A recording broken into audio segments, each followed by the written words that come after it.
Hello, dear students. How are you all? I hope all are fine. Pramita education વતી હું પ્રતિક આચાર્ય આપ સૌનો હાર્દિક સ્વાગત કરું છું. વિદ્યાર્થી મિત્રો, આજે આપણે વિજ્ઞાન અને ટેકનોલોજીમાં ધોરણ 10 પ્રકરણ નંબર 5 જેનું નામ છે તત્વોનું આવર્તનીય વર્ગીકરણ વિશે વિસ્તૃત અભ્યાસ કરવાના છીએ. વિદ્યાર્થી મિત્રો, જો તમે અમારી યુટ્યુબ ચેનલ પર નવા હો તો અમારી યુટ્યુબ ચેનલને સબસ્ક્રાઈબ કરો, બાજુમાં આપેલ બેલ આઇકન પર ક્લિક કરો, જેથી અવનવા વિડીયોની અપડેટ તમને મળતી રહે. વિદ્યાર્થી મિત્રો, તમે અમને ફેસબુક, ટેલિગ્રામ, ઇન્સ્ટાગ્રામમાં પણ જોઈન કરી શકો છો, જ્યાંથી તમને વિડીયોની નવી નવી અપડેટો મળતી રહેશે.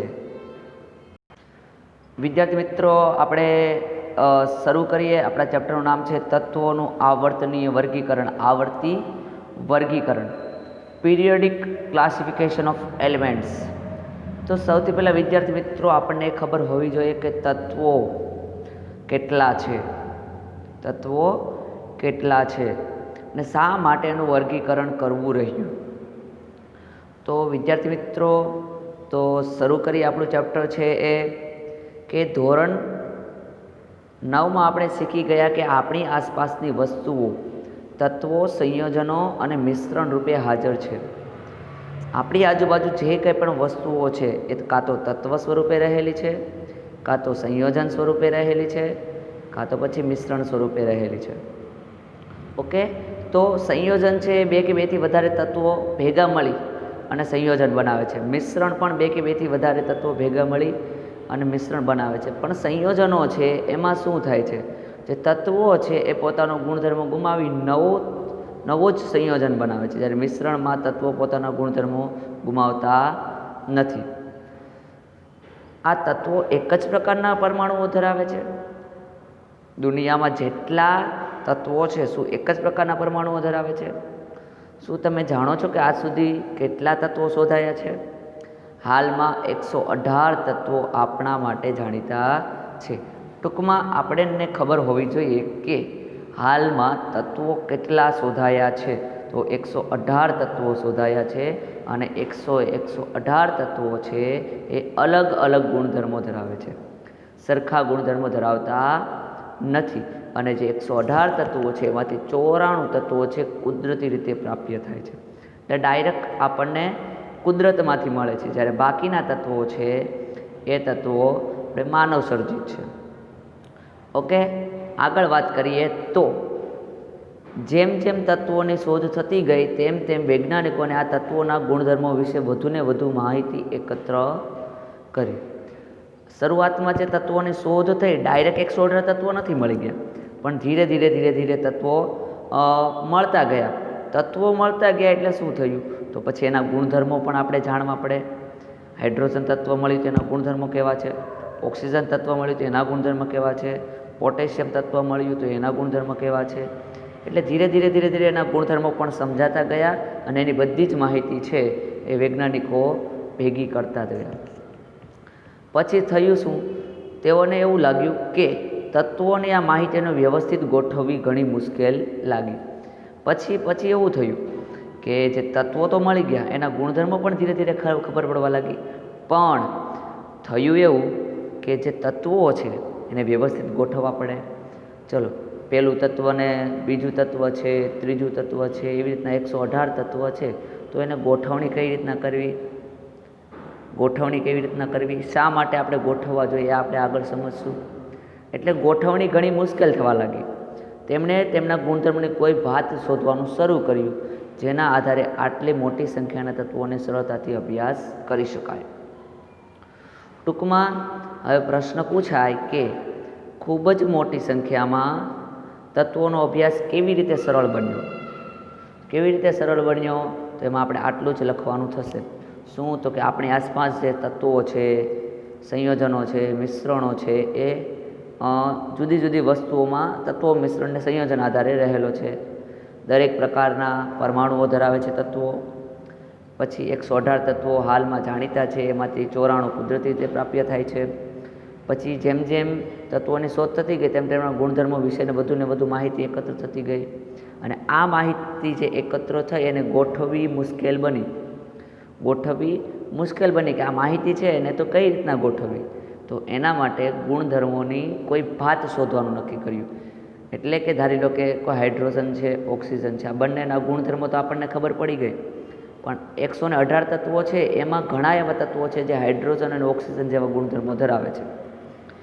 તો એ બધા તત્વોને ગુણધર્મોના આધારે કઈ રીતના ગોઠવું? તો ગુણધર્મની કોઈ એક ભાત શોધવી પડે. ભાત શોધવી પડે તો કે ધારી લો કે હાઇડ્રોજન છે, તો હાઇડ્રોજનનો જે ગુણધર્મ છે ઓક્સિજનમાં રહેલો છે, હા. નાઇટ્રોજનમાં રહેલો છે, હા. ક્લોરિનમાં રહેલો છે, હા. બ્રોમિનમાં રહેલો છે, હા. તો આ બધેમાં એક પ્રકારનો ગુણધર્મ હોય તો આ બધાને એક લાઇનમાં ગોઠવવા પડે. આ બધાનો ધારી લો કે એક સરખો ગુણધર્મ બીજો છે તો એને પાછા આડી લાઈનમાં ગોઠવવા પડે. આમ એક પ્રકારની ગુણધર્મો છે, તો ગુણધર્મો ખબર પડી ગઈ હવે પછી એના ભાત શોધવાનું નક્કી કર્યું. અને આ ગુણધર્મોની કોઈ ચોક્કસ પ્રકારની ભાત પરથી આટલી મોટી સંખ્યામાં તત્વોનો અભ્યાસ સરળ બન્યો. એટલે આ મુજબ જવાબ આવશે. ઓકે, હવે અવ્યવસ્થિત ને વ્યવસ્થિત કરવું, તત્વોના વર્ગીકરણના પ્રારંભિક પ્રયત્નો. ઓકે, તો કેટલીક વસ્તુ આપણને આપેલી હોય, કુદરતી વસ્તુ આપેલી હોય ને કેટલીક વસ્તુ માનવ સર્જિત આપેલી હોય.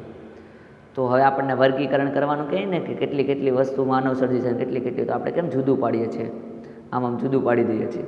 એવી રીતના જે તત્વો છે એના વર્ગીકરણ કરવાનું શરૂ થયું. તો શરૂઆતમાં કેવા પ્રયત્નો થયા તો સમજીએ કે જુદી જુદી વસ્તુઓ સજીવો તેમના ગુણધર્મોના આધારે વર્ગીકૃત કરી શકાય છે. જુદી જુદી વસ્તુઓ હોય એ સજીવો છે, વસ્તુઓ હોય કે સજીવો હોય એને ગુણધર્મોના આધારે વર્ગીકૃત કરી શકાય. જેમ કે તમારા ક્લાસની જ આપણે વાત કરીએ તો તમારા ક્લાસની જ વાત કરીએ તો ઘણા વિદ્યાર્થીઓને ક્રિકેટ બહુ ગમતું હોય, ઘણા વિદ્યાર્થીને ખોખો ગમતું હોય, ઘણા વિદ્યાર્થીને ચેસ ગમતું હોય. તો ક્રિકેટના વિદ્યાર્થીઓ આ તરફ હોય, ખોખોના વિદ્યાર્થીઓ આ તરફ હોય, ચેસના વિદ્યાર્થીઓ આ તરફ હોય, નામ લખાવે ત્યારે એ વર્ગીકરણ કર્યું કહેવાય. એટલે ક્રિકેટ રમવાનો શોખ છે એટલે એના ક્રિકેટનો ગુણધર્મ છે, ખોખો રમવાનો શોખ છે તેનો ખોખોનો ગુણધર્મ છે, ચેસ રમવાનો શોખ છે તો એનામાં ચેસનો ગુણધર્મ છે. ઓકે, આ મુજબ ગુણધર્મોના આધારે આપણે વસ્તુઓ હોય કે સજીવો હોય એને વર્ગીકૃત કરી શકીએ છીએ. અન્ય પરિસ્થિતિમાં પણ આપણને કેટલાક ગુણધર્મો પર આધારિત વ્યવસ્થાઓના ઉદાહરણ જોવા મળે છે. માત્ર વસ્તુઓ અને સજીવો નહીં પણ કેટલી બીજી અનેક વસ્તુઓ છે કે જેના આધારે આપણે એનું વર્ગીકરણ કરી શકીએ છીએ. જેમ કે દુકાનમાં સાબુને એકસાથે એક જગ્યાએ રાખવામાં આવે છે, જ્યારે બિસ્કિટને એકસાથે અન્ય જગ્યાએ રાખવામાં આવે છે. આપણને ખબર છે અલગ અલગ ખાના હોય, આ ખાનામાં બધા સાબુ હોય, આ ખાનામાં બધા જ બિસ્કિટના પેકેટ હોય, આ ખાનામાં બધા જ સોસના બાટલા હોય, આ ખાનામાં બધા જ મેગીના પેકેટ હોય, આ ખાનામાં બધા જ બાલાજી વેફરના પેકેટ હોય. એવી રીતના ખાના વાઇઝ અલગ અલગ કરે. એટલે થાય શું? વર્ગીકૃત કરે. થાય શું? આના કારણે કોઈ વ્યક્તિ માગે છે કે સાબુ આપો તો સાબુ ડાયરેક્ટ આમાંથી કાઢી નાખશે, વેફર આપો તો વેફર ડાયરેક્ટ આમાંથી કાઢશે. એના કરતાં ચલો બધું જ ભેગું ગૂંચળો હોય તો કેટલું શોધવું અઘરું પડે ને. એટલા માટે અલગ અલગ કરવું જરૂરી છે, વર્ગીકરણ કરવું જરૂરી છે. સાબુમાં પણ નાહવાના સાબુ અને કપડાં ધોવાના સાબુ અલગ રાખવામાં આવે છે. ચલો આ સાબુ છે, સાબુનો તો અહીંયા નાહવાના સાબુ હોય અને અહીંયા ધોવાના સાબુ હોય, કપડાં ધોવાના સાબુ હોય. એ પ્રકારે પણ અલગ રાખવામાં આવે છે જેના કારણે સરળતા રહે, કાઢવું હોય ત્યારે સરળતા રહે. આ જ રીતે વૈજ્ઞાનિકોએ પણ તત્વોના તેમના ગુણધર્મોના આધારે વર્ગીકૃત કરવા માટે ઘણા પ્રયત્નો કર્યા અને અવ્યવસ્થિત જે ગોઠવણી હતી તત્વોની એમાંથી વ્યવસ્થિત ક્રમિક ગોઠવણી મેળવી. એમાં સૌથી પહેલો પ્રયત્ન કોણે કર્યો? તો તત્વોના વર્ગીકરણ માટે સૌપ્રથમ પ્રયત્ન પરિણામ સ્વરૂપે જાણીતા તત્વોને ધાતુ અને અધાતુ જૂથમાં વહેંચવામાં આવ્યા. ત્યારબાદ જેમ તત્વો અને તેના ગુણધર્મો વિશે જ્ઞાન વધતું ગયું તેમ વધુ વર્ગીકરણ માટેના પ્રયત્નો થતા ગયા. એટલે સૌપ્રથમ પ્રયત્ન ડોબ્રેનર નામના વૈજ્ઞાનિકે કર્યો. પણ પ્રશ્ન પૂછાય કે સૌપ્રથમ પ્રયત્ન કોણે કર્યો? તો ડોબ્રેનરે કર્યો. પણ શરૂઆતમાં જ કઈ રીતના તત્વો છે એની વહેંચણી વર્ગીકરણ થતું હતું? તો કે ધાતુ અને અધાતુઓના જૂથમાં. ત્યારબાદ જે તત્વો મળેલા છે એ તત્વો વિશે આપણને વધારેમાં વધારે ખબર પડતી ગઈ એટલે એના વિશે પ્રયત્નો પણ વધતા ગયા, પ્રયત્નો થતા ગયા અને એના કારણે આગળ મસ્ત મજાનું તત્વોનું વર્ગીકરણ કરી શકાય. હવે જો કલ્પના કરો કે તમને અને તમારા મિત્રોને ટુકડામાં વિભાજિત થયેલ એક નકશો મળે છે જે કોઈ ખજાનાની જગ્યા બતાવે છે. શું તે ખજાના સુધીનો રસ્તો જાણવો સહેલો હશે કે અવ્યવસ્થા ધરાવતો હશે?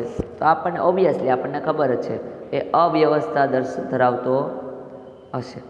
ઓકે, તો રસાયણ વિજ્ઞાનમાં પણ આવી જ અવ્યવસ્થા હતી કે તત્વો તો જાણીતા હતા, નકશો આપણને ખબર હતો, પણ એ ત્યાં જવું મુશ્કેલ હતું. એમ રસાયણ વિજ્ઞાનોને તત્વો તો ખબર હતા, પણ તત્વો છે એનું વર્ગીકરણ કઈ રીતના કરવું, તો એનો અભ્યાસ કરવાનું અંગે કેવી રીતે કરવું તે અંગેનું કોઈ સૂચન ન હતું. એટલે પરિસ્થિતિ બહુ ગંભીર હતી. એવામાં સૌથી પહેલાં આવ્યા ડોબ્રેનર મહારાજ, એટલે કે ડોબ્રેનર વૈજ્ઞાનિક આવ્યા. અને એ વૈજ્ઞાનિક ક્યારે આવ્યા? તો કે 1870ના વર્ષમાં આવ્યા. અને એને થયું ચલો અહીંયા મારી પાસે જે તત્વો છે ને એને વ્યવસ્થિત ગોઠવવા છે, એટલે એને પ્રયત્ન ચાલુ કર્યા. તો સમજીએ, 1870ના વર્ષમાં જર્મન રસાયણ વિજ્ઞાની જોન વુલ્ફગેંગ ડોબ્રેનરે સમાન ગુણધર્મ ધરાવતા તત્વોને જૂથમાં ગોઠવવાનો પ્રયાસ કર્યો. ઓકે, તેમણે 3 તત્વો ધરાવતા કેટલાક જૂથો ઓળખી બતાવ્યા, તેથી તેમણે જૂથોને ત્રિપુટી કહ્યા. એ ડોબ્રેનર ભાઈએ શું કર્યું? તો કે 3 તત્વો, પહેલું તત્વ, બીજું તત્વ અને ત્રીજું તત્વ, પહેલું તત્વ, બીજું તત્વ અને ત્રીજું તત્વ, પહેલું તત્વ, બીજું તત્વ, ત્રીજું તત્વ, એમ 3 તત્વોના ગુણધર્મ સમાન છે એમ કહી એને ત્રિપુટી રચી. શું રચી? ત્રિપુટી રહી. અને એને એક જૂથમાં 3 તત્વોને મૂક્યા અને એને 3ના ગુણધર્મો સમાન છે એમ કહી દીધું. એટલા માટે ડોબ્રેનરની ત્રિપુટીનો નિયમ પણ કહેવાય છે, ડોબ્રેનરની ત્રિપુટી પણ કહેવાય છે. ત્રિપુટીમાં 3 કયા તત્વો મૂક્યા એ આપણે આગળ સમજીશું. ડોબ્રેનરે એનો નિયમ શું હતો, શેના આધારે એને મૂક્યા હતા? તો ડોબ્રેનરે દર્શાવ્યું કે ત્રિપુટીના 3 તત્વોને તેમના પરમાણ્વીય દળના ચડતા ક્રમમાં ગોઠવવામાં આવે ત્યારે. શું? ત્રિપુટીના 3 તત્વોને તેમના પરમાણ્વીય દળના ચડતા ક્રમમાં ગોઠવવામાં આવે ત્યારે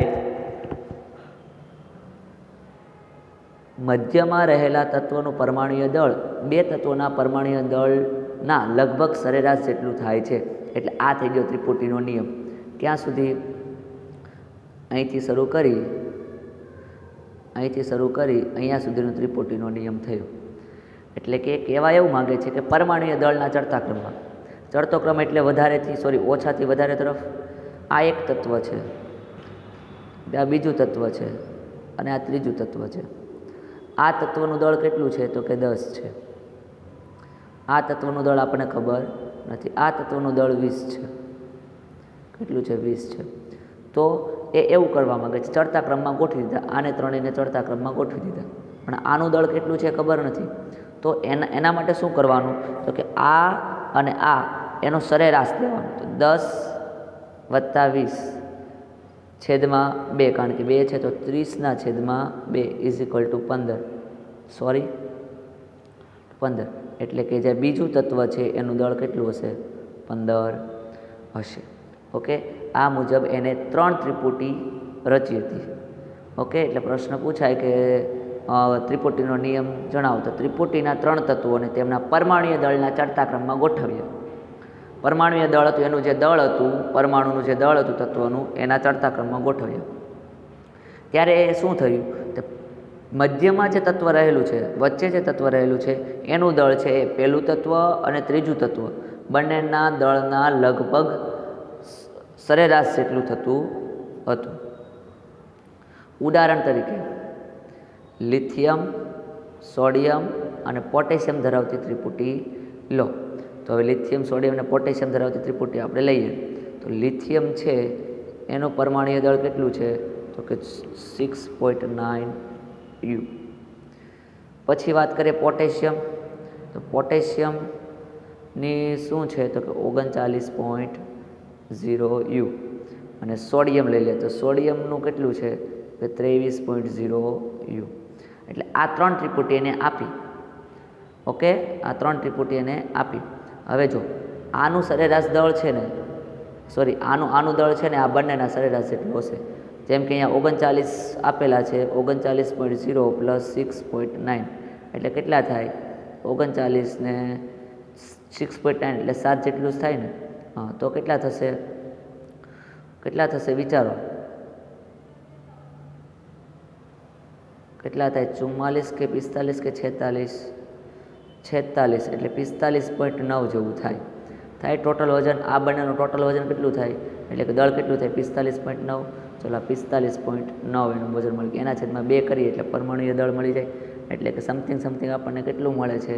તો કે 22.95 જેટલું મળે. એટલે કે એ આપણે કેટલું કહી શકીએ? 23 U જેટલું કહી શકીએ. એટલે આપણને ખબર પડી ગઈ કે સોડિયમનું પરમાણુય દળ કેટલું છે? 23 U જેટલું છે. ઓકે, તો અહીંયા આપણે સમજી ગયા. હવે નીચે આપણને કેટલીક ત્રિપુટી આપેલી હશે, ત્રિપુટી આપેલી છે એ સમજવાનો પ્રયત્ન કરીએ. Nitrogen, potassium, arsenic, calcium, strontium, beryllium, chlorine, bromine અને આયોડિન. આ આપણને જે મળે છે એ શું દર્શાવે છે? તો કે એ ડોબ્રેનરની ત્રિપુટી દર્શાવે છે. તમે શોધી શકશો કે બી અને સી ડોબ્રેનરની ત્રિપુટી બનાવે છે? સમૂહ બી કયું છે? આ સમૂહ બી છે અને આ સમૂહ સી છે. એ બંનેમાં ડોબ્રેનરની ત્રિપુટી બનાવે છે, એ તમે જોઈ શકો છો. તો આપણે જોઈએ. 137.3 અને 40.1 કેટલા થાય? તો એ બંનેનો સરવાળો તમે કરો છો, એના ભાગ્યા તમે 2 કરશો. આ બંનેનો સરવાળો ભાગ્યા 2 તમે કરશો એટલે ઓટોમેટિક તમને કેટલું વજન મળશે? 88.7 જે 87.6 ને બરાબર જેટલું છે. ઓકે, એટલે આ જે બી જૂથ છે એ સરખું છે. ચલો ત્યારબાદ વાત કરીએ તો 35.5 અને 126.9. તો એ બંનેનો સરવાળો કરીને ભાગ્યા 2 કરશું એટલે આપણને કેટલું મળશે? 81.2 U મળશે. એના પરથી આપણે શું કહી શકીએ કે આ 81.2 U છે એ 79.9 જેટલું જ કહી શકાય, એની સાથે કહી શકાય. પણ એટલે કે બી અને સી એ ત્રિપુટી છે ડોબ્રેનરની, પણ આ જોઈએ 14 અને 75, 14 પ્લસ 75 છે 74.9 છે એટલે 75 થાય. એટલે એના ભાગ્યા 2 કરીશું તો વજન કેટલું મળે છે? 44.45 U મળે છે. કેટલું મળે છે? જે 31 ને જેટલું નથી, એટલે કે 31 ની આજુબાજુ પણ નથી. એટલે કે આ જે ત્રિપુટી આપેલી છે એ ત્રિપુટી ડોબ્રેનરની ત્રિપુટી નથી. ઓકે, તો આના પરથી આપણે કહી શકીએ કે બી અને સી એ ડોબ્રેનરની ત્રિપુટી છે, જ્યારે એ જૂથ છે એ ડોબ્રેનરની ત્રિપુટી નથી. તો પ્રશ્ન અહીંયા પૂછાઈ શકે, આમાં પ્રશ્ન એવો પૂછાઈ શકે કે નીચે કેટલાક સમૂહ આપ્યા છે. આ સમૂહ તમે જોઈ શકો છો. આ સમૂહ આપ્યા છે. એ સમૂહમાંથી કઈ એવી જે ત્રિપુટી છે જે ડોબ્રેનરની ત્રિપુટી છે અને કઈ ત્રિપુટી ડોબ્રેનરની ત્રિપુટી નથી?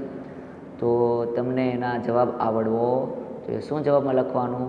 તો સમૂહ એ માટે આનો ને આનો સરવાળો ભાગ્યા 2 એના બરાબર 44.45 થશે. એનો મતલબ કે 31.0ના સમકક્ષ નથી, એની જેટલું નથી, માટે ડોબ્રેનરની ત્રિપુટી નથી. ઓકે, આગળ. અને ડોબ્રેનરે તે સમયે જાણીતા તત્વોમાં માત્ર 3 ત્રિપુટી જાણી શક્યા હતા. એટલે કે એ જ્યારે આ બનાવતા હતા ડોબ્રેનરની ત્રિપુટી, ત્યારે શું થયું? તો કે ત્યારે માત્ર 9 તત્વોની જ ત્રિપુટી એ બનાવી શક્યા. 3 ત્રિપુટી બનાવી અને 9 તત્વોની જ સમજી શક્યા. એટલા માટે એ ત્રિપુટીમાં વર્ગીકૃત કરવાની આ જે પદ્ધતિ છે એ સફળ રહી નહીં. એટલા માટે જે જ્હોન વુલ્ફર ડોબ્રેનરે જે ત્રિપુટી આપી હતી એ ત્રિપુટી સ્વીકારી શકાય નહીં. આગળ આપણે ચર્ચા કરીએ તો પ્રશ્ન પૂછાય કે ડોબ્રેનરના વર્ગીકરણની મર્યાદાઓ શું છે? તો આપણને ખબર હોય છે ડોબરેનરના સમયમાં જાણીતા બધા જ તત્વોનું વર્ગીકરણ કરી શકાયું નહોતું. કેટલા તત્વોનું વર્ગીકરણ કરી શકાયું હતું? માત્ર 3 જ ત્રિપુટીનું વર્ગીકરણ કરી શકાયું હતું. એટલે પહેલી મર્યાદા એ હતી કે ડોબરેનરના વર્ગીકરણની મર્યાદા શું છે? તો સૌથી પહેલી મર્યાદા શું છે કે ડોબરેનરના સમયમાં જે તત્વો જાણીતા હતા એના બધા જ તત્વોનું વર્ગીકરણ કરી શકાયું નહોતું. માત્ર 3 ત્રિપુટીનું વર્ગીકરણ કરી શકાયું હતું. એટલે તે ત્રિપુટીમાં વર્ગીકૃત કરવાની જે પદ્ધતિ હતી એ સફળ ન થઈ. પહેલી મર્યાદા. બીજી મર્યાદા શું છે? તો તે સમયમાં NPS એટલે કે આર્સેનિક તત્વો જાણીતા હતા, પરંતુ એને ત્રિપુટીમાં વર્ગીકૃત કરી શકાયા નહોતા. આ થઈ ગઈ ડોબરેનરના વર્ગીકરણની મર્યાદા. ઓકે, અહીંયા આપણને ડોબરેનર વિશે થોડોક ખ્યાલ આપ્યો છે, ડોબરેનર વિશે થોડું ઘણું માહિતી આપી છે. તો વિદ્યાર્થી મિત્રો એ વાંચી લેવા નમ્ર વિનંતી છે. ત્યારબાદ જે ડોબરેનર છે એની જે ત્રિપુટીની એને શોધ કરી હતી એ નિષ્ફળ ગઈ. એટલે એક નવા વૈજ્ઞાનિક આવ્યા. એને પણ એવો આત્મવિશ્વાસ હતો કે હું જે નિયમો આપીશ, હું જે વર્ગીકરણ કરીશ એ યોગ્ય હશે. તો જોઈએ કેમ થયું, શું થયું. તો ડોબરેનરના પ્રયાસો, એનું નામ શું હતું? ન્યુલેન્ડ. શું નામ હતું? ન્યુલેન્ડ. અને એને અષ્ટકનો નિયમ આપ્યો. ડોબરેનરે ત્રિપુટીનો નિયમ આપ્યો, તો ન્યુલેન્ડે કયો નિયમ આપ્યો? અષ્ટકનો નિયમ. ડોબરેનરના પ્રયાસો, ડોબરેનરે ઘણા પ્રયાસો કર્યા અને ત્રિપુટીની રચના કરી. એવી રીતના બીજા રસાયણશાસ્ત્રીઓએ તત્વોના ગુણધર્મોના તેના પરમાણુય દળ સાથે સંબંધ સ્થાપવા માટે પ્રોત્સાહિત કર્યા. જે ડોબરેનરે ત્રિપુટીનો જે નિયમ આપ્યો એના કારણે બીજા જે રસાયણશાસ્ત્રીઓ હતા એમને પ્રેરણા મળી. એમને લાગ્યું કે અમારે પણ આના વિશે કંઈક કરવું જોઈએ. તો પછી શું થયું? તો 1866માં અંગ્રેજ વૈજ્ઞાનિક જ્હોન ન્યુલેન્ડે જાણીતા તત્વોને પરમાણુય દળના ચડતા ક્રમમાં ગોઠવ્યા. ત્યારે જેટલા તત્વો જાણીતા હતા ને એને દળના ચડતા ક્રમમાં, એટલે એનું જે પરમાણુનું દળ હોય એના ચડતા ક્રમમાં ગોઠવ્યા. તેમણે સૌથી ઓછા પરમાણુય દળ ધરાવતા તત્વ હાઇડ્રોજનથી શરૂઆત કરી અને 56માં તત્વ થોરિયમ પર તેને પૂર્ણ કર્યું. એટલે પ્રશ્ન પૂછાય કે ન્યુલેન્ડે કેટલા તત્વો સુધી પોતાનું વર્ગીકરણ કર્યું હતું? 56 તત્વો. કયું તત્વ લાસ્ટ હતું? થોરિયમ. સૌપ્રથમ તત્વ ક્યાંથી શરૂઆત કરેલી? હાઇડ્રોજનથી. ઓકે, અહીંયા જે આપણે અત્યારે ભણીએ છીએ, શું ભણીએ છીએ? ન્યુલેન્ડનો અષ્ટકનો નિયમ સમજાવો, એવો પ્રશ્ન પૂછાય તો આપણે આ લખવાનું રહેશે. ઓકે, આગળ વાત કરીએ તો તેમણે એટલે કે ન્યુલેન્ડે જોયું કે તત્વના પ્રત્યેક 8મા તત્વના ગુણધર્મ પ્રથમ તત્વના ગુણધર્મને મળતા આવે છે. એટલે કે હાઇડ્રોજનથી શરૂઆત કરે. આ હાઇડ્રોજન પહેલું, બીજું, ત્રીજું, ચોથું, પાંચમું, છઠ્ઠું, સાતમું, 8મું આવે 9, 10, 11, 12, 13, 14, 15. એટલે અહીંયા જે લાઇનમાં જેટલા 8મા તત્વ આવતા જાય ને એ બધાનો ગુણધર્મ સમાન. અહીંથી શરૂ કરે તો પહેલો, બીજો, ત્રીજો, ચોથો, પાંચમો, છઠ્ઠો, સાતમો અને 8મો આ બંનેના ગુણધર્મ સમાન. અહીંથી શરૂ કરે તો પહેલો, બીજો, ત્રીજો, ચોથો, પાંચમો, છઠ્ઠો, સાતમો અને 8મો આ બેના તત્વના જે ગુણધર્મો છે સમાન. એ પ્રકારે એને ગોઠવણી કરી. એટલા માટે જ તે જાણીને તેની તુલના સંગીતના સુરો સાથે કરી. સંગીતના સુરો શું છે? સા, રે, ગ, મ, પ, ધ, ની, સા. એટલે 1, 2, 3, 4, 5, 6, 7 અને 8 સા. એટલે આ બંનેના ગુણધર્મો સમાન હોય એવું એને સંગીતના સુરો સાથે અષ્ટકનો સિદ્ધાંત, જે સિદ્ધાંતનું નામ શું હતું? અષ્ટકનો સિદ્ધાંત સરખાવ્યો. પ્રશ્ન પૂછાય કયા વૈજ્ઞાનિકના નિયમને સારેગામા પધની સા એટલે કે સંગીતના સુરો સાથે સરખાવ્યો? કોણે સરખાવ્યો? તો ન્યુલેન્ડે સરખાવ્યો. ઓકે, તે ન્યુલેન્ડના અષ્ટકના નિયમ તરીકે જાણીતો થયો. ન્યુલેન્ડના અષ્ટકમાં લિથિયમ સોડિયમના ગુણધર્મો સમાન હતા. લિથિયમ અને સોડિયમના ગુણધર્મો સમાન હતા. સોડિયમ લિથિયમ પછીનું 8મું તત્વ છે. એટલે કે વાત કરીએ તો કે લિથિયમ છે. લિથિયમ પછીના 8મા ક્રમે શું આવતું હતું? સોડિયમ આવતું હતું. એટલે લિથિયમ અને સોડિયમના તત્વો અને જે ગુણધર્મો છે એ સમાન હતા. આ જ રીતે બેરેલિયમ અને મેગ્નેશિયમ એકબીજાને મળતા આવે છે. તે આપણે હમણાં કોષ્ટકમાં જોઈશું. ન્યૂલેન્ડના અસરના મૂળ સ્વરૂપનો એક ભાગ કોષ્ટક 5.3 આપેલો છે.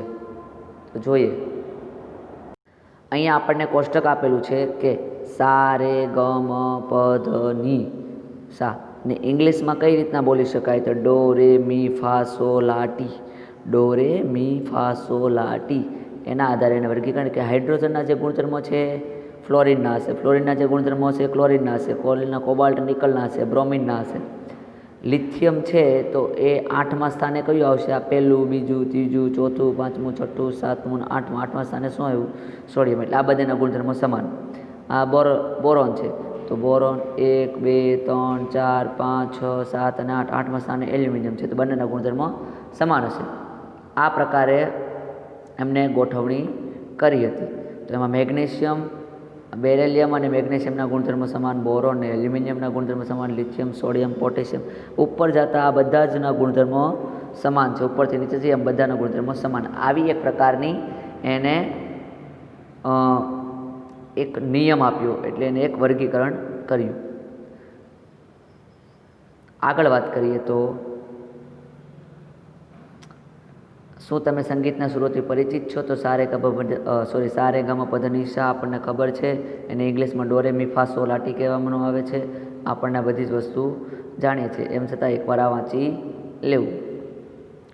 ઓકે, એટલે પ્રશ્ન પૂછાય કે ન્યૂલેન્ડનો અષ્ટકનો નિયમ સમજાવો. તો કઈ રીતના, ક્યાંથી લખવાની શરૂઆત કરવાની? તો આપણને ખબર હોવી જોઈએ કે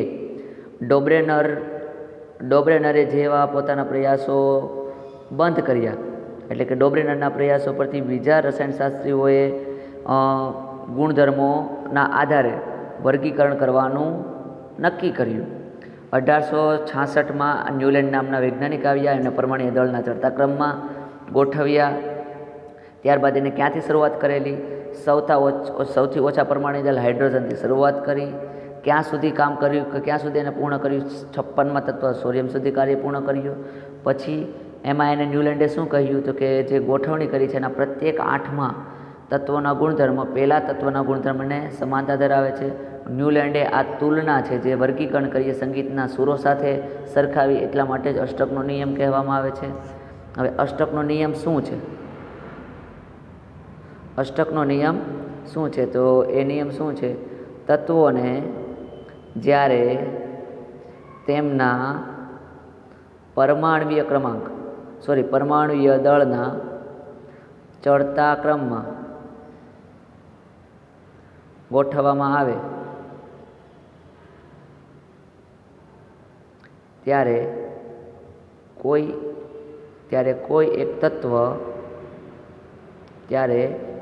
એક તત્વથી 8મા ક્રમે આવતું તત્વ સમાન ગુણધર્મો ધરાવે છે. ઓકે, આ થઈ ગયો અષ્ટકનો નિયમ. ઓકે, ત્યારબાદ જે અહીંયા કોષ્ટક આપેલું છે એ આપણે લખવાનું હોય તો ચાલે, પણ 1-2 ઉદાહરણ આપી દેવા, આટલા સુધી યાદ રાખી દેવાનું. ઓકે, ચલો. પછી અહીંયા કયા તત્વો, બે ઉદાહરણ યાદ રાખી દેવાના. કયા ઉદાહરણ? તો કે લિથિયમ છે એના 8મા ક્રમે સોડિયમ આવે છે, એટલે બંનેના ગુણધર્મો સમાન છે. બેરેલિયમ છે એના 8મા ક્રમે મેગ્નેશિયમ આવે છે, એટલે બંનેના ગુણધર્મો સમાન છે. અહીંયા સુધી ન્યૂલેન્ડનો અષ્ટકનો નિયમ સમજાવો એ લખવાનું થાય. ઓકે, આગળ આપણે જો વાત કરીએ તો જે ન્યૂલેન્ડનો જે અષ્ટકનો નિયમ છે એને જે સિદ્ધાંત આપ્યો, એ સિદ્ધાંતમાં કેટલીક મર્યાદાઓ જોવા મળે છે. તો એ જો સમજવાનો પ્રયત્ન કરીએ કે અષ્ટકનો સિદ્ધાંત માત્ર કેલ્શિયમ સુધી જ લાગુ પડતો હતો, કારણ કે કેલ્શિયમ પછી પ્રત્યેક 8મા તત્વના ગુણધર્મ પહેલા તત્વને મળતા આવતા નહોતા. એટલે પહેલું થયું કે અષ્ટકનો સિદ્ધાંત છે માત્ર કેલ્શિયમ સુધી જ લાગુ પાડી શકાતો હતો. કેલ્શિયમ પછીના જે તત્વો હતા એના ગુણધર્મ સાથે કોઈ ગુણધર્મ મળતા નહોતા. ત્યારબાદ જો આગળ વાત કરીએ એટલે પહેલી તો આ મર્યાદા થઈ. બીજી, ન્યૂલેન્ડે કલ્પના કરી કે કુદરતમાં માત્ર 56 તત્વો જ હાજર છે, એટલે કે એના સમયમાં એને જાણ્યું હતું કે માત્ર 56 તત્વો હાજર છે. પણ ભવિષ્યમાં શું થયું? કોઈ અન્ય તત્વો શોધાશે નહીં, એવી પણ એને માન્યતા રાખી કે ભવિષ્યમાં કોઈ તત્વો શોધાશે નહીં. પણ હાલમાં કેટલા શોધાયા છે? 118 તત્વો. પરંતુ ત્યારબાદ અનેક નવા તત્વો શોધાયા જેના ગુણધર્મો અષ્ટકના સિદ્ધાંતને બંધ બેસતા નહોતા. એટલે આ થઈ ગઈ બીજી મર્યાદા. ત્રીજી મર્યાદાની વાત કરીએ તો પોતાના કોષ્ટકમાં તત્વોને બંધ બેસાડવા માટે ન્યૂલેન્ડે 2 તત્વોને એક જૂથમાં રાખી દીધા, પરંતુ કેટલાક અસમાન તત્વોને પણ એક જૂથમાં રાખ્યા. એટલે કે અહીંયા તમે ઉપર જોઈ શકો છો, અહીંયા જો કોબાલ્ટ અને નિકલને એક જૂથમાં જ રાખી દીધા. ઓકે, એટલે એના કારણે શું થયું? તો એના કારણે પ્રોબ્લેમ થયો. શું પ્રોબ્લેમ થયો? તો કે કોબાલ અને નિકલ એ 2 તત્વોને ન્યૂલેન્ડે ફ્લોરિન ક્લોરિન બ્રોમિન હાઇડ્રોજનની સાથે ગોઠવ્યા. પણ થયું શું? તો કે જે કોબાલ્ટ અને નિકલ છે એ ગુણધર્મો કોની સાથે સમાનતા ધરાવે છે? તો કે એફી સાથે ગુણધર્મ સમાન ધરાવતા હતા. આની સાથે સમાન ગુણધર્મો ધરાવતા નહોતા. ટૂંકમાં જે કોબાલ્ટ અને નિકલ છે એને તો આ લાઇનમાં ગોઠવી દીધા, પણ કોબાલ્ટ અને નિકલના ગુણધર્મ તો જે એફી છે એના જેવા હતા, પરંતુ એફીનું સ્થાન તેમના કરતાં અલગ આપ્યું. હકીકતે કોબાલ્ટ અને નિકલને એને અહીંયા ગોઠવવાની જરૂર હતી, પણ એને ત્યાં ન ગોઠવ્યું. ઓકે, એના કારણે આ જે નિયમ છે એ યોગ્ય નહોતો. ત્યારબાદ જો વાત કરીએ તો કે એ ત્રીજી આ પહેલી, બીજી, ત્રીજી, ચોથી શું છે? ન્યૂલેન્ડનો અષ્ટકનો સિદ્ધાંત માત્ર હલકા તત્વોને જ લાગુ પડતો હતો. એટલે કે જેનું દળ 40 કરતાં ઓછું હોય, 40 U કરતાં ઓછું હતું, એમને જ આ નિયમ લાગુ પાડી શકાયો. બીજા કોઈને આ નિયમ લાગુ ન પાડી શકાયો. એટલા માટે આ જે ન્યૂલેન્ડનો અષ્ટકનો સિદ્ધાંત છે એ સક્સેસ ન ગયો. આ બધી એની મર્યાદા છે. અહીંયા આપણને કેટલાક પ્રશ્નો આપેલા છે કે શું ડોબ્રેનરની ત્રિપુટી ન્યૂલેન્ડના અષ્ટકના સમૂહમાં પણ જોવા મળે છે? સરખામણી કરી શોધી કાઢો. તો એ આપણે જોવાનો પ્રયત્ન કરીએ. તો આપણે સમજીએ કે ડોબ્રેનરની ત્રિપુટી પહેલાં જોઈ લે. કઈ ડોબ્રેનરની ત્રિપુટી છે? તો અહીંયા આપણે ડોબ્રેનરની ત્રિપુટી આપેલી છે કે લિથિયમ, સોડિયમ અને પોટેશિયમને એક લાઇનમાં ગોઠવેલા છે, એટલે કે એક ત્રિપુટીમાં ગોઠવેલા છે. એવી રીતના જ અહીંયા તમે જોઈ શકો છો, લિથિયમ, સોડિયમ અને પોટેશિયમને એક સાથે ગોઠવેલા છે. એટલે આ ત્રિપુટીમાંનું જો લિથિયમ, સોડિયમ અને પોટેશિયમ એ ડોબ્રેનરની ત્રિપુટી છે. અને આ ત્રિપુટીમાંનું જે પ્રથમ તત્વ લિથિયમ છે ને જો અષ્ટકના સિદ્ધાંત મુજબ પ્રથમ તત્વ ગણીએ તો તેમાંથી 8મા ક્રમે આવતું સોડિયમ તત્વ પણ સમાન ગુણધર્મ ધરાવે છે. એટલે કે આ ડોબ્રેનરની ત્રિપુટી અને ન્યૂલેન્ડના અષ્ટકના સમૂહમાં સરખું જોવા મળે છે. એટલે બંનેમાં સમાનતા છે. ઓકે, ત્યારબાદ જો વાત કરીએ કે આ જ પ્રમાણે ત્રિપુટીનું દ્વિતીય તત્વ કયું છે? તો કે સોડિયમ છે. એ ત્રિપુટીનું પણ દ્વિતીય તત્વ સોડિયમ છે. ઓકે, એ તત્વને જો અષ્ટકના સિદ્ધાંતના મુજબ પ્રથમ તત્વ ગણીએ તો તેના 8મા ક્રમે કયું તત્વ આવે છે? પોટેશિયમ તત્વ આવે છે. તો પોટેશિયમ તત્વ ત્રિપુટીમાં પણ જોવા મળે છે. એટલે કે બંનેમાં સમાનતા જોવા મળે છે. ત્યારબાદ જો વાત કરીએ તો બીજા તત્વો જેવા કે બેરેલિયમ, મેગ્નેશિયમ અને કેલ્શિયમ પણ જે ડોબ્રેનરી ત્રિપુટી છે એમાં આવે છે. એટલે કે એ અષ્ટકના સિદ્ધાંતનું પાલન કરે છે. અષ્ટકનું જે સિદ્ધાંત છે, નિયમ છે, એમાં પણ પાલન કરે છે. ડોબ્રેનરી ત્રિપુટીમાં પણ પાલન કરે છે. એટલે કે અહીંયા જે આપેલી છે એ અને અહીંયા જે આપેલી છે એ બંને ત્રિપુટી ન્યૂલેન્ડના અષ્ટકમાં પણ સામેલ થાય છે. આમ ડોબ્રેનરની ત્રિપુટી અને ન્યૂલેન્ડના અષ્ટકના સમૂહમાં પણ જોવા મળે છે. ઓકે, ત્યારબાદ ડોબ્રેનરના વર્ગીકરણની મર્યાદાઓ શું છે એ આપણે આગળ ચર્ચા કરી લીધેલી છે. ન્યૂલેન્ડના અષ્ટકના નિયમની સિદ્ધાંતની મર્યાદાઓ શું છે એની પણ આપણે ચર્ચા કરી લીધેલી છે. વિદ્યાર્થી મિત્રો, આ ન્યૂલેન્ડનો અષ્ટકનો નિયમ અને ડોબ્રેનરની ત્રિપુટીનો નિયમ સક્સેસ ન ગયો. એના પછી એક નવા વૈજ્ઞાનિક આવ્યા હતા જેનું નામ હતું મેન્ડેલિફ. શું નામ હતું? મેન્ડેલિફ. મેન્ડેલિફે જે ગોઠવણી કરી એ ગોઠવણી જબરદસ્ત હતી. અને એને જે પેટર્નમાં જે ગુણધર્મોના પેટર્ન છે એના આધારે જે તત્વોની ગોઠવણી કરી એ જબરદસ્ત હતી. અને એને જે ગોઠવણી કરી એ સર્વસામાન્ય સ્વીકૃત બનવા પામી. વિદ્યાર્થી મિત્રો, કેટલાક હેતુલક્ષી પ્રશ્નો છે એની પણ આપણે સાથે ચર્ચા કરીએ. તો હાલમાં કેટલા તત્વો જાણીતા છે, કેટલા તત્વો શોધાયા છે? 118 તત્વો. ત્યારબાદ હાલમાં જાણીતા તત્વો પૈકી કેટલા તત્વો કુદરતી રીતે પ્રાપ્ય છે? તો કે 94 તત્વો તો કુદરતી રીતે પ્રાપ્ય છે. ત્યારબાદ શરૂઆતમાં તત્વોનું વર્ગીકરણ કયા બે પ્રકારે કરવામાં આવ્યું હતું? ધાતુ અને અધાતુ સ્વરૂપે. ત્યારબાદ જો વાત કરીએ તો ડોબ્રેનરે રજૂ કરેલો નિયમ શેના તરીકે જાણીતો છે? ત્રિપુટીનો નિયમ તરીકે જાણીતો છે. ડોબ્રેનરે ત્રિપુટીના નિયમ મુજબ કેટલા તત્વોનું વર્ગીકરણ થઈ શક્યું? 9 તત્વોનું.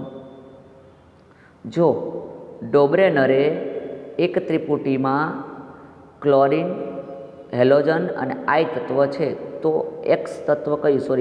એક્સ હેલો નથી, એક્સ તત્વ છે તો એ તત્વ કયું હશે? તો કે બ્રોમિન હશે. ઓકે. ત્યારબાદ ન્યૂલેન્ડે કયા તત્વથી વર્ગીકરણને શરૂ કર્યું અને અંતે કયા તત્વ સુધી વર્ગીકરણ કર્યું? તો કે હાઇડ્રોજનથી થોરિયમ સુધી. અષ્ટકના સિદ્ધાંતની તુલના કોની સાથે કરી હતી? તો કે અષ્ટકની જે સિદ્ધાંતની તુલના હતી એ ભારતીય સંગીતની સુરાવલી સાથે કરવામાં આવી. પછી ન્યૂલેન્ડના અષ્ટકમાં લિથિયમ સાથે કયું તત્વ સમાન ગુણધર્મો ધરાવે છે? સોડિયમ. ન્યૂલેન્ડના અષ્ટકમાં બોરોન સાથે કયું તત્વ સમાન ગુણધર્મો ધરાવે છે? એલ્યુમિનિયમ. ત્યારબાદ જો વાત કરીએ તો ન્યૂલેન્ડના અષ્ટકમાં કયા બે તત્વો એક જ સ્થાન પર મૂકવામાં આવ્યા હતા? કોબાલ્ટ અને નિકલ. ઓકે. જે બાકીના જે છે એ આપણે નેક્સ્ટ લેક્ચરમાં સમજીશું. ત્યારબાદ આગળ ચર્ચા કરીએ તો ડોબ્રેનરની ત્રિપુટીના સભ્યો લિથિયમ, સોડિયમ અને ખાલી જગ્યા છે તો જવાબમાં શું આવશે? પોટેશિયમ છે. ઓકે. ત્યારબાદ ન્યૂલેન્ડનો અષ્ટકનો સિદ્ધાંત ખાલી જગ્યા તત્વો માટે જાણીતો છે તો કયા તત્વો માટે જાણીતો છે? હલકા તત્વો માટે જાણીતો છે. ન્યૂલેન્ડની કલ્પના મુજબ ખાલી જગ્યા તત્વો કુદરતમાં પ્રાપ્ય છે તો કે કેટલા તત્વો પ્રાપ્ય છે? તો કે માત્ર 56 તત્વો પ્રાપ્ય હતા એવું એ માનતો હતો. નીચેના ખરા ખોટાની વાત કરીએ તો કુદરતી રીતે પ્રાપ્ય થતા તત્વોની સંખ્યા 98 છે તો આ ખોટું છે. ડોબ્રેનરની એક ત્રિપુટીના સભ્યોનો પરમાણ્વીય ક્રમાંક 14 છે, 31 છે અને 74.9 છે. હા, આ વસ્તુ સાચી છે ખોટી છે? આ વસ્તુ ખોટી છે. ડોબ્રેનરની એક ત્રિપુટીના સભ્યો કેલ્શિયમ, સ્ટ્રોન્શિયમ અને બેરિલિયમ છે. આ ખરું છે. ન્યૂલેન્ડના અષ્ટકના નિયમ મુજબ કોઈ એક તત્વથી 18મા ક્રમે આવેલું તત્વ ગુણધર્મો સમાનતા ધરાવે છે તો આ ખોટું છે. 8મા તત્વે આવે. સોડિયમ લિથિયમ પછીનું 8મું તત્વ છે તો એ ખરું છે. ત્યારબાદ જો વાત કરીએ તો ઓક્સિજન અને સલ્ફર પછીનું 8મું તત્વ છે તો આ ખોટું છે. ફોસ્ફરસ એ નાઇટ્રોજન પછીનું 8મું તત્વ છે તો એ પણ ખોટું છે. ડોબ્રેનરની ત્રિપુટી ન્યૂલેન્ડના અષ્ટકમાં સમૂહમાં પણ જોવા મળે છે. હા, તો આ વિધાન સાચું છે. Thank you for watching and listening. જો તમને વિડીયો ગમ્યો હોય તો લાઇક કરો, શેર કરો અને સબસ્ક્રાઈબ કરો અમારી ચેનલને અને બીજા સુધી પહોંચાડો. Thank you.